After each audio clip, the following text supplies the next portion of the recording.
In today's video we'll discuss everything related to the planche grip. That means which grip we should approach earlier and which grip we should approach later during our planche journey, the distance to keep between your hands and much more. If you just started training planche, I guess you're training either on the floor or on a pair of parallels. That's very good. The difference between the two is that the floor requires a bit more wrist mobility, while the parallels lets your wrist work more easily and we can express more power with our forearms. So between the two, I would recommend you to start with the parallels planche because it will put less stress on our wrist, but we need to get our forearms used to the movement. That means don't rush the first steps too quick or you will end up with those very annoying forearm splints. But if you progress gradually, the planche on the parallels will be a very good starting point. Then when you get to the first progression, so the tuck planche or eventually the advanced tuck planche, you can move on to the floor planche. I mean, you could start training on the floor straight away, especially if you don't want to purchase a pair of parallels, but the floor puts a lot of pressure on our wrists and we need to build up the mobility.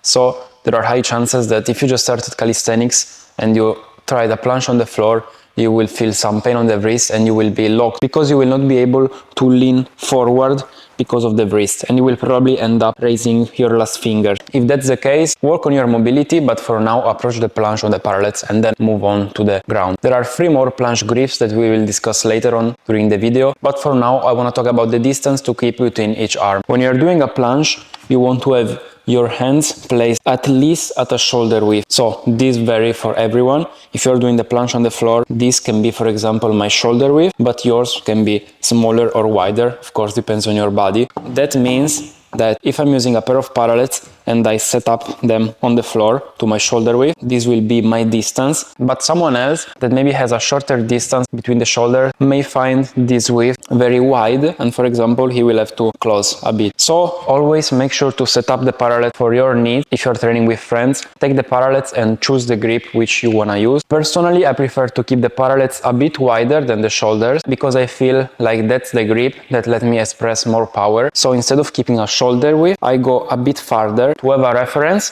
I try to have my whole arm of distance between the parallels plus 3 extra fingers. So that's the width that I use when training the planche. Then once you find the perfect grip width for you, position your hands on the parallels the correct way.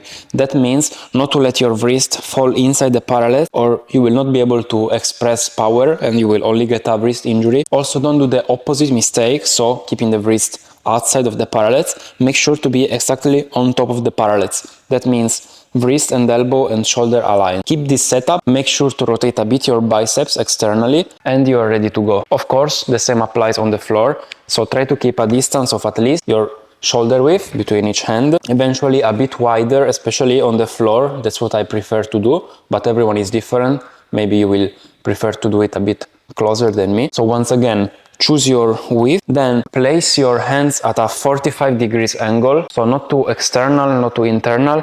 Try to keep them at a 45 degrees angle and you are ready to train the planche. We just discussed the first 2 grips, so the parallels planche and the floor planche. Now let's move on to the next 3 planche grips, which are the supinated, the rings planche and the fingertips planche. Those are all steps to approach gradually and are more advanced, so make sure to lock in some progress on the parallels planche and the ground planche and only then you can move on to those ones. Let's start by the supinated planche, which is the same as the floor planche, but in this case we are not keeping a 45 degrees angle, but we are rotating our hands backwards, and so all the stress will go on our biceps. We are removing the stress from our wrists and our forearms, but we are putting it all on our biceps and of course the shoulder. This planche is not directly harder than the regular floor planche, but it's stressing our biceps tendon much more. So be very cautious with this one, approach it gradually, so start with some planche lean and some assisted progressions. In my opinion, you are able to express much more power than the one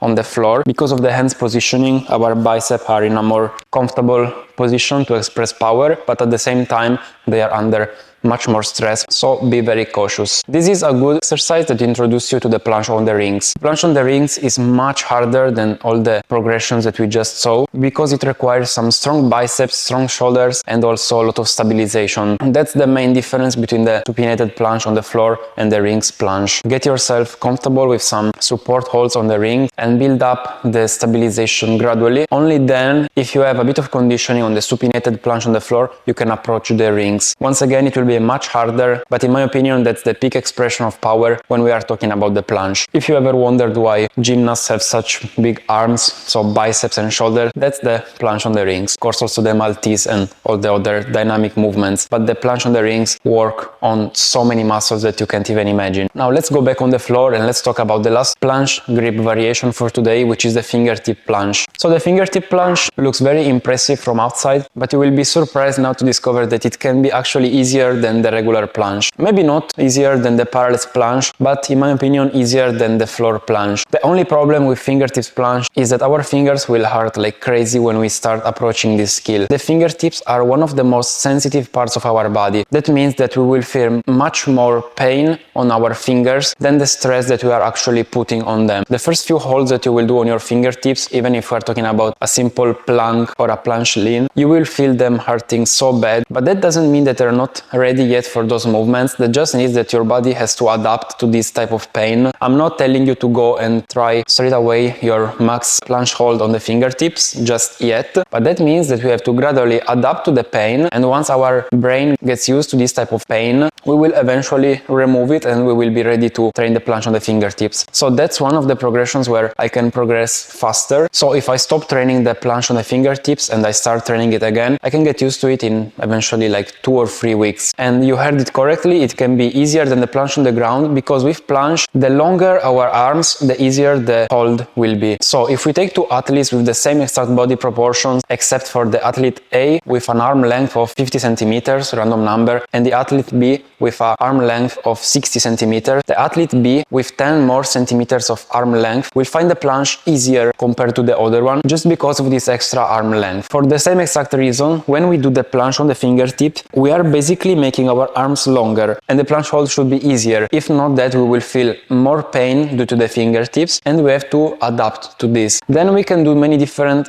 fingertips variation, because there is the supinated fingertips, the pronated fingertips, the regular fingertips, or even the 2 or 3 fingertips per arm. Of course, those are more advanced elements, but if we are talking about the regular 5 fingertips planche, it will not be that hard. We just need our brain to get used to this progression. And we can start by doing some push-ups on the fingertip, then some plank holds, some planche lean, and then use resistance bands to work directly on the planche. For the distance between each hands, the same applies as the planche on the ground, so shoulder width or a bit more.